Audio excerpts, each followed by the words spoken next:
Hi guys! My submission for the Master Hand Knitting Program Level 1 is finally ready to go out the door. Now, I feel kind of bad because I know I promised weekly updates and that just didn't happen. I know it's been I think over a month since I gave you any kind of update whatsoever. I had kind of put it on the back burner for a couple weeks, and then when I was picking it up, I just had the momentum going and I didn't really want to stop and record an update. And I apologize for that. But I am here now to give you the final update right before the submission goes out the door. This might be a little bit of a longer update than normal just because it will include a lot more information. Before I get into the details of the work that I did and my most recent swatches, I do want to let you know that I feel like the most difficult thing that I struggled with throughout working on the entire project was knowing when to let go and knowing when to just say, this is the best work that I have and this is what I am going to submit. It is the hand knitting program. They specify in a lot of the instructions that it is hand knitting, not machine knitting, so it cannot be 100% perfect because we are humans, not machines. And that was very difficult for me because I would knit my swatches and then look at it and say, well, there's one little thing that could be better. There's one little thing. And I had to finally just decide that, you know what, I have to let go and know that this is my best work that I am submitting. And you know what, it's not going to be accepted the first time because it's very rare that the submissions are accepted the first time without being sent back and having to redo some of the work or clarify some of the answers. And the more I thought about it, I realized that I really want to learn. And that's going to be the best way for me to learn is if I submit my best work and get comments and constructive criticism back. So like I said, I just finally realized I had to let go and just say, you know what, I've done what I could and now I'm going to be happy with it and send it in and hope for the best. That being said, at Vogue Knitting Live Minneapolis, I was lucky enough to have met Christina, who is not only a master knitter herself, but she is on the volunteer committee for reviewing submissions for all the different levels. And she was super kind and actually offered to review my swatches. I think I had almost all of them done, maybe all of them but one, and I hadn't had my project done yet. And so she took a look at my swatches and gave me some wonderful feedback. First of all, she did tell me my knitting looked great, which was a huge confidence booster. I had already come to the conclusion that I needed to just kind of let go, and she even just reiterated that. She said, yep, you just do have to let go at a certain point and just know that your work is done well. And she said, also know that in her entire 6 years of reviewing submissions, she has only ever known one person that didn't have to redo something in their work. So that is also just a huge relief, just made me feel so much better and just said, nope, I just have to go for it. She also addressed some of my concerns. I had some concerns about my cables and the tension on the edges. I'll get to that later when I talk about my cable swatches. But then she also did kind of give me a few pointers on how to improve some of my swatches. First of all, my SSKs were a little bit large, so she did recommend re-knitting at least one of the swatches that had the SSKs.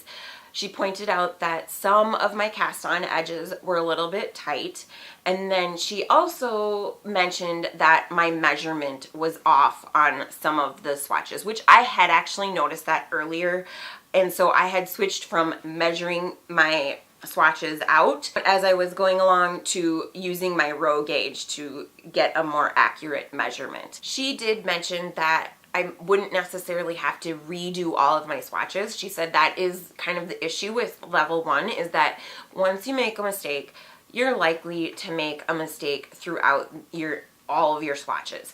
So I just redid a couple of them, and then when I typed up my cover letter that goes along with my submission, I just included a couple little notes about how I had someone review them, and that I knew that some of my swatches might contain some errors, and I mentioned that I did redo a few of them so that they know.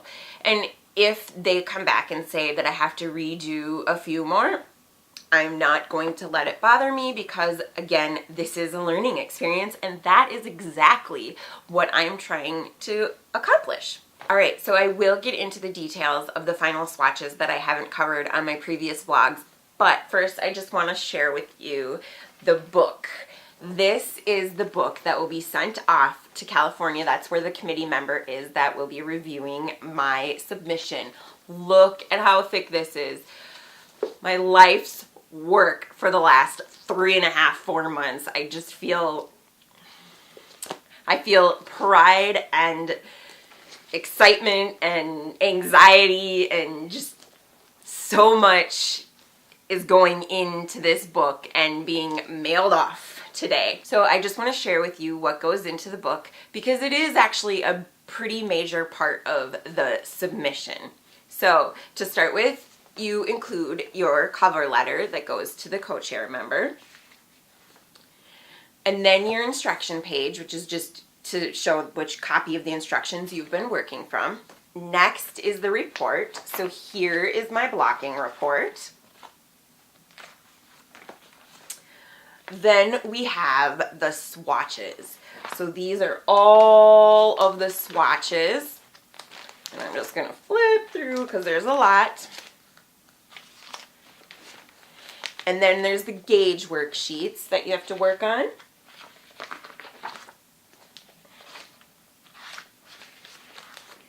Next are the questions. These are all the questions. Guys, the report and the questions and the research, I think, takes up actually way more time than the actual knitting does. You put so much time and effort into making sure that you have the questions answered correctly and that you've done all the research.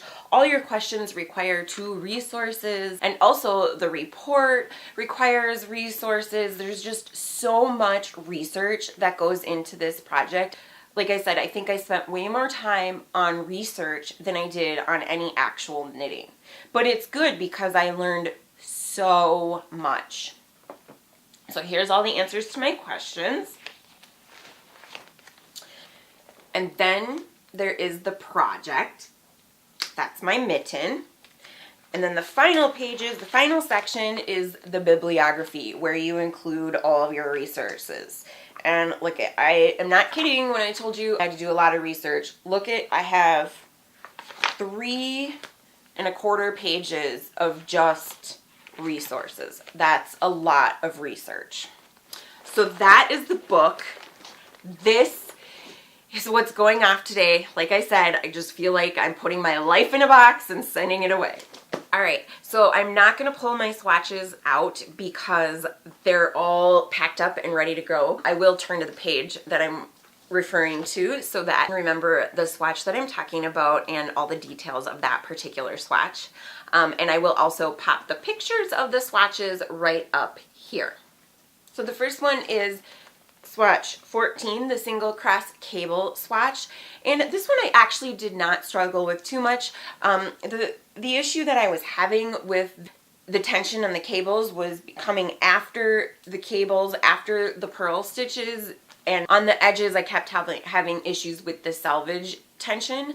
And there's enough edge here after your cable and after the purl stitches that I didn't really struggle with that too much. This was just a nice simple cable, and like I said, I didn't really struggle with it too much. I was pretty pleased with how it came out. The next one is swatch 15, the horseshoe cable. I did struggle with this one a little bit. Originally, I think I was struggling with the tension in between my cables, and I fixed that by, when I was doing my purl stitches, I would bring the yarn under the needle instead of over the needle, which then does twist the stitch, so you have to make sure on the next row when you knit it that you knit it through the back loop so it untwists it. And I was also having some issue with the selvage edge being a little bit wonky. But I re-knit them a couple times until I did come to a swatch that I felt pretty good about. The reason that there is yarn threaded into this swatch is because that is to help you determine the gauge. Swatch 15 is one of the swatches that you need to write up some gauge information on, and that's because cables have a different gauge than other stitch patterns, particularly cables tend to pull in. So some of the questions and the gauge worksheet do refer back to swatch 15. The next swatch is swatch 16, the cable swatch and pattern. This one I did really struggle with because there are only 2 stitches on the edge. And if you remember back to I think my second vlog on my journey to becoming a master knitter, I really struggled with tension, particularly on the edges, on the selvages. So when I kept looking back at this one, as I would knit it, I noticed that I would have every other stitch on the edge be larger. And I was trying to fix that. But when I did talk to Christina and mentioned that concern of mine, she did tell me that because you only have 2 stitches on the edges, you don't really have enough stitches to anchor it. So that is not going to be something, it shouldn't be something that is counted against me. So again, I finally just kind of had to let go and decide that that was going to have to be okay. Otherwise, I think that I felt I did a pretty decent job on this one. It is in pink because I had run out of the natural color at one point, and I was knitting some of my swatches in the pink while I waited for another skein of the natural color to show up. That's Cascade, by the way, Cascade 220. That's what a lot of people recommend using for the Master Knitter program, and it works really well. I love it. In fact, as you can see in these cables, it's a gorgeous yarn. The cables just pop really, really nicely, and it is something that I do plan to use sometime when I want to do a cable sweater. All right, moving on to swatch 17, which is the color work swatch. And there's a couple things with this swatch that you are doing. For one thing, you knit in ribbing and then you knit in a stripe in ribbing. I had never knit stripes in ribbing before, so it was the first time I had to use this technique. But when you knit in ribbing and then you switch your stripes, your purl bumps can show pretty significantly. And the way to take care of that is when you switch colors, you just knit the entire first row of the new color all the way across. You don't do any purls. And then you switch back to the ribbing pattern once you are on the second row of that new color. And then that takes care of those little purl bumps. If you look really, really closely, you can kind of see that it was all knit, but for the most part, not really, because that pattern just kind of pulls in and it looks really nice. So that was the first time that I had used that bi-colored purl row technique, and I was pretty pleased with the way it turned out. The other piece of color work that you do in swatch 17 is halfway between a row you switch colors, and it's basically you switch colors using the intarsia method. So the best way to make sure you get the best looking finished product is to make sure that when you weave in your ends, you're being very conscious of your stitches and where you're weaving those in. So when this would be flipped on the other side, you would just make sure that, in my case, the purple yarn would continue to be weaved in where it would have been knit, and then the white yarn would be weaved in where that yarn would have been knit. And you also just have to make sure that all of the tension and everything looks nice on the public facing side before you weave those ends in. So that was my color work swatch. So the final swatch is swatch 18, which is actually 2 little swatches seamed together using the mattress stitch seam. Finally, we move on to the project.